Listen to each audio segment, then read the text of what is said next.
boy, boy, crazy boy. Get cool, boy. Oh, hi.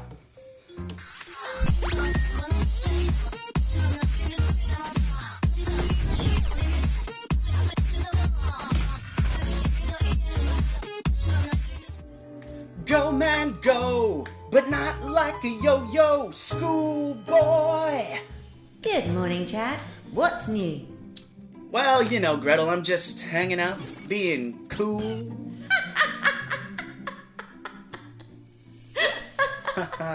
Okay, laugh it up. But guess what, Gretel? You, my friend, aren't so cool either.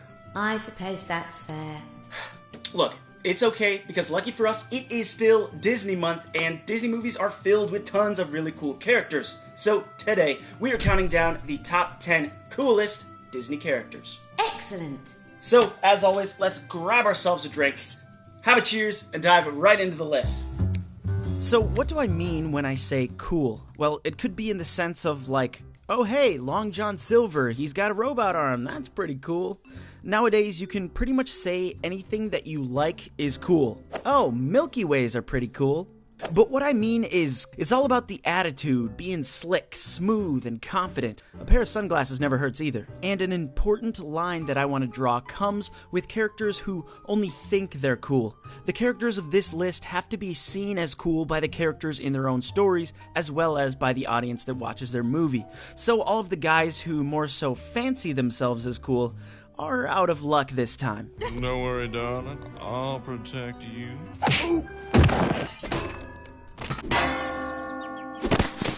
Ouch.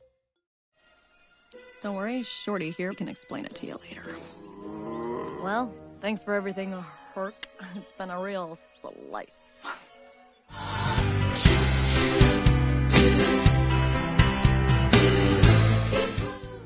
Megara is without question one of the strangest Disney princesses, but her strangeness comes with an air of undeniable coolness. I'm a damsel. I'm in distress. I can handle this. Have a nice day. Calm in the face of the god of the underworld and, this guy. Meg's biting wit and sly way of moving about make her pretty darn cool, even enough so to turn Hercules into a bumbling idiot.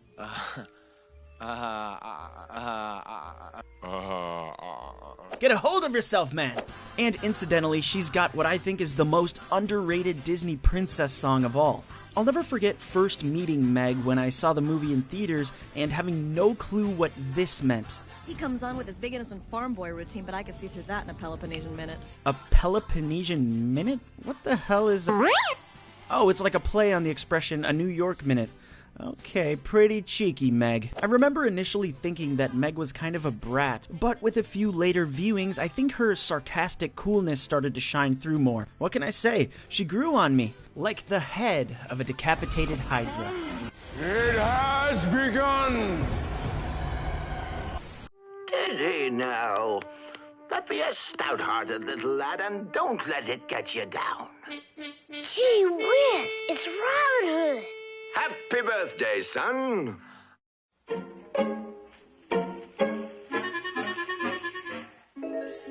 The old Prince of Thieves himself. You guys know I love Robin Hood, so it shouldn't be too surprising to see him pop up here. But let's take a look at Flynn Rider from Tangled, who I also love. Where Flynn Rider believes himself to be this dashing, suave, legendary rogue, Robin Hood actually is. I think I've gushed before about the awesomeness of the archery contest scene and just how cool Robin Hood is as he sneaks in and dominates the competition.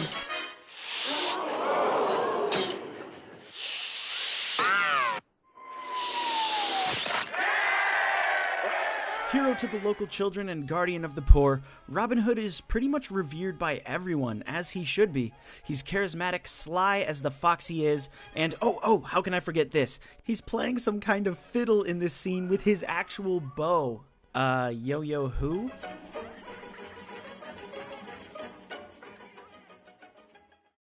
Your dad's taking you clear across the country just to see a concert? Well, you see, my dad...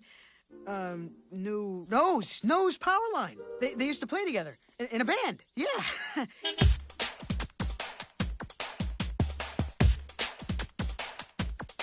Powerline is like Hannibal Lecter.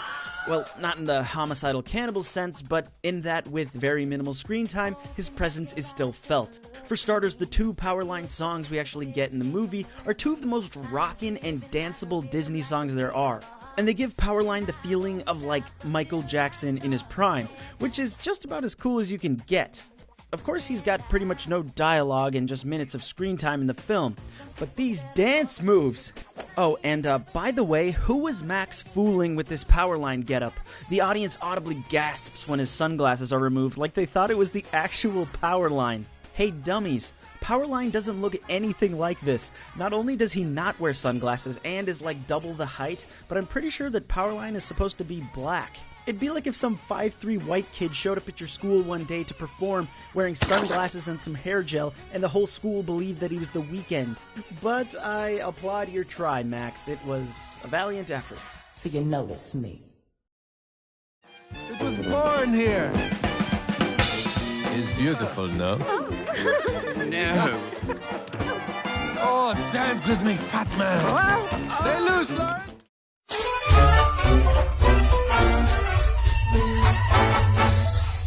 First, the young prince was turned into a beast. Then, the emperor was turned into a llama. Then, Rob Schneider was turned into a valley girl. And then, Prince Naveen, of course, was turned into a frog. But before he went amphibian, he was pretty slick, and his effect on women even rivals Gaston. I mean, in some ways, Naveen is kind of similar to Gaston, except, not a rude, cruel, and horrible womanizer. Naveen's actually a kind guy, a bit vain perhaps, but even in his frog form, his love of jazz and dancing gives him a unique and likable coolness. And come on, who doesn't love a guy playing a cobweb ukulele? I mean, that thing is awesome. I actually tried to make my own, but it didn't work. Very poetic, but it is not quite Shakespeare. Of course not. That's pure O'Malley, baby. Right off the cuff, yeah. I got 1,000,000 of them.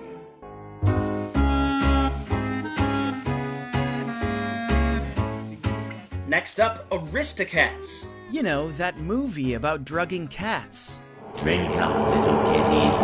Drink to your heart's content. Truth is, I've never really liked the Is it the I don't even know. I wrote down Aristocats on the script, but, I had to check Google to make sure it's the Aristocats, and it is. So I never really liked the movie, and I still don't like it that much. The first 10 minutes, in fact, are pretty much guaranteed to put me to sleep instantly.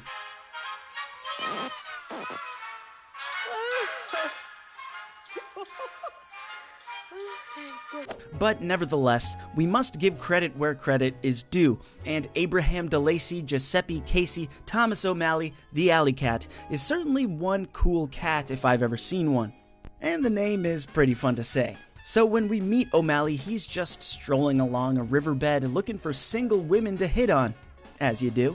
But later on we learn there's a heart of gold inside that swingin' cool guy persona. O'Malley's friend Scat Cat and his band of bluesy felines can often be found at his apartment having far-out jam sessions, and you gotta give him credit, these cats can play. So even though Thomas O'Malley throws in the towel on his swingin' cool bachelor lifestyle by the end of the movie, I'm still hoping he can sneak away now and again to jam with the band at his old pad. Then again, he's gonna have some hellish repair bills on those floors. So that brings us to the halfway point of this countdown, but before we jump back in and find out who's at the #1 spot, I'd like to take a quick sec to tell you guys about this video's sponsor, Squarespace. Okay, so if you guys are artists or photographers or designers like I am, you're going to want to have an online portfolio to show people your work, and the best place to set that up is at squarespace.com. And trust me, I shopped around for a very long time looking for website building tools and ended up designing my own personal design website through Squarespace. It's super easy to use, they offer tons of different clean, slick, and gorgeous looking templates, and best of all, you don't need to know a lick of code to build a beautiful site. Which means you won't sit there pulling your hair out like I did when I initially tried to fully code my very own website. So start your free trial today by going to squarespace.com/LootTunes, and even better, you can save 10% off your first purchase by using offer code LootTunes. Now let's get back into the countdown. Oh, gotta rescue that kid McLeod snapped, eh? Oh, that's right. How did you know? You'll find it's tough to keep secrets in the outback, miss.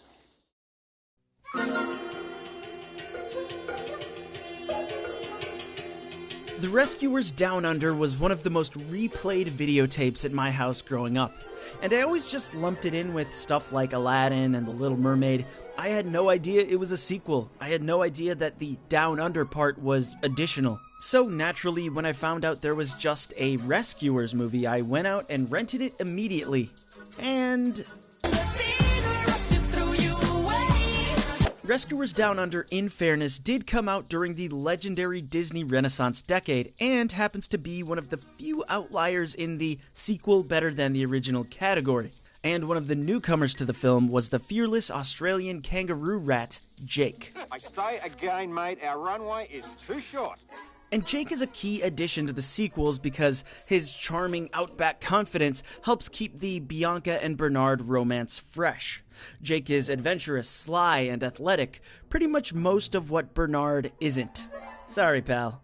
Of course, Bernard ends up marrying Bianca in the end, but Jake's cool about it. Yo, respect, bro. Yo, respect. Yo, I respect you, bro. I respect your family and your morals, bro. This has turned into a DMX impression. Cogsworth, I am surprised at you. She's not a prisoner. She's our guest. We must make her feel welcome here. Right this way, mademoiselle. Well, keep it down.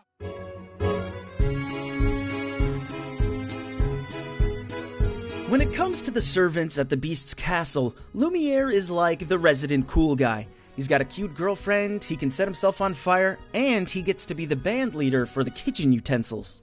Lumiere is that suave French lover type. Like Pepe Le Pew without all the rapey vibes. You see, while this poor cat tries to escape for her life, you just know this feather duster is way into it. Plus, Lumiere is probably the only guy who really knows what the delicious gray stuff is. So with his candle snuffer top hat and a romantic French accent, what do I have to say about Lumiere taking the number 4 spot? B- is the grade you would probably get if you studied for a test, but maybe not all that thoroughly. So, before you have it, if you have a test, just study for it. But also, Lumiere. You don't know how hard it is being a man, looking at a woman looking the way you do. I'm not bad. I'm just drawn that way.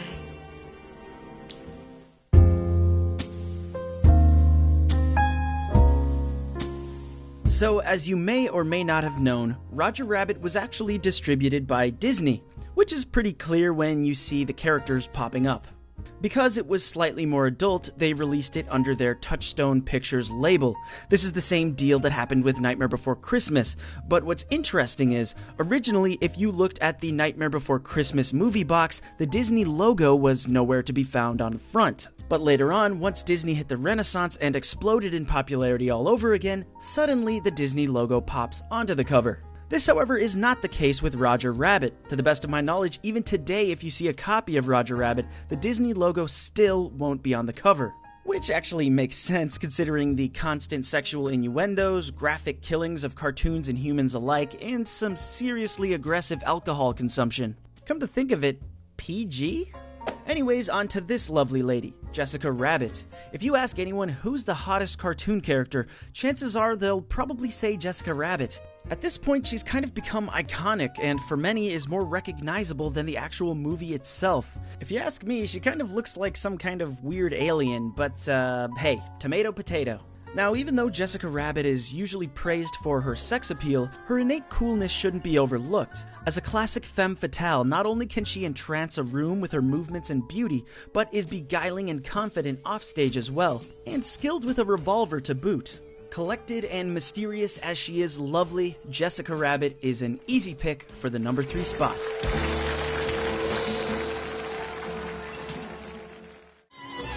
Ooh, la-di-da.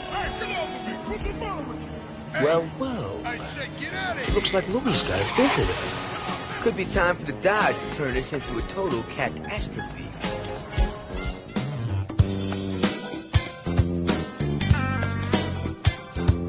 When poor helpless Oliver finds himself lost on the streets of New York, it is none other than the charming and streetwise Dodger who helps him find his footing in the city. And voiced by Billy Joel himself, Dodger fits the bill of cool to perfection. Now, I could go on for a few minutes about how and why Dodger is so cool, but not only is Dodger in the thumbnail, but I think this about sums it up.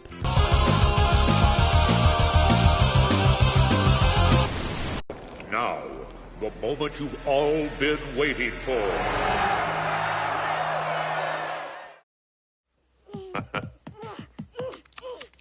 Pitiful.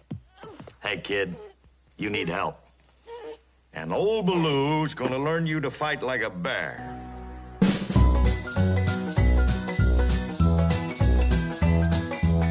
Okay, so in my mind, this was a pretty obvious pick. Baloo is like the godfather for all the other cool characters listed earlier. He's got the street smarts of Dodger, the lovability of O'Malley, the carefree nature of Prince Naveen, and the dance moves of Powerline. Okay, well, that one was a bit of a stretch. Baloo is the laid-back kind of cool, reminding us all to relax and enjoy the ride of life. Which brings us, of course, to Bare Necessities. If Disney had an anthem for being cool, it'd be the Bare Necessities. It's like the father of Hakuna Matata, song-wise. Bare necessities are Mother Nature's recipes that bring the bare necessities of life. Eating bananas, cracking jokes, taking naps, grooving out, and floating down the river. Just simply cool, man. Real cool. You know, it actually reminds me, I never saw the new Jungle Book that came out this year. I think, if I'm not mistaken, it just came out for rental, though. So, let's check it out. I'm much too fast for anyone. You see me swinging on the vines. Oh. Mowgli, you're at the top of Shere Khan's menu, and you know the tiger sneaks around in the undergrowth. I forgot about that. Oh, protect me, Baloo!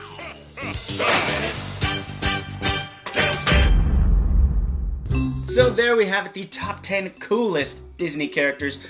Gretel, what'd you think? Did you enjoy the list? Did you pick up a few lessons from the school of cool, if you will? I sure did, Chad. I got a whole new wardrobe of Ed Hardy clothes. And I started a killer new MySpace page. Okay, gonna go ahead and take that as a no.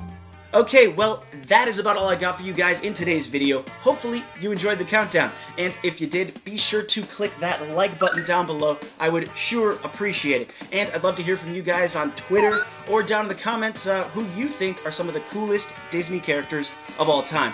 As for Gretel and I, well, we are now running late. I got us 2 tickets to the Powerline concert. Okay, thanks, bye.